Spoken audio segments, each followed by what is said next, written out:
SIP की mutual fund कुठे सर्वात जास्त फायदा आहे आणि कुठे गुंतवणूक करायला हवी, जरा कन्फ्यूज आहात का? चला मग आज आपण हे कन्फ्युजन या व्हिडिओच्या माध्यमातून दूर करू. SIP आणि म्युच्युअल फंड हे वेगवेगळे नसून एकच आहे. म्युच्युअल फंड मध्ये गुंतवणूक करण्याचे दोन मार्ग आहेत, एक लमसम आणि एक SIP.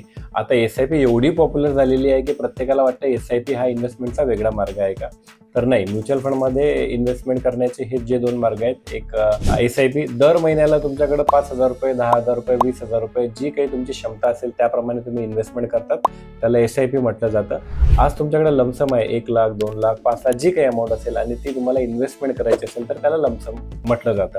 परंतु बऱ्याचदा असं होतं की इन्व्हेस्टमेंट करताना आपल्याला असं वाटतं की आपण वन टाइम इन्व्हेस्टमेंट करतोय म्हणजे म्युच्युअल फंड मध्ये इन्व्हेस्टमेंट करतोय आणि SIP हा वेगळा काही प्रकार आहे का? तर नाही मित्र, हे दोन्ही पण एकच प्रकार आहे आणि कुठे फायदा मिळणार असं अजिबात नाही. दोन्हीकडे खूप चांगला फायदा मिळतो. अजून एक कॉम्बिनेशन आहे, तुमच्याकडे वन टाइम अमाऊंट असेल ती इन्व्हेस्ट करा आणि SIP शक्य असेल तर त्याच इन्व्हेस्टमेंट मध्ये SIP सुरू करा. अधिक माहितीसाठी नक्की फोन करा. Thank you. Mutual fund investments are subject to market risks. Read all scheme related documents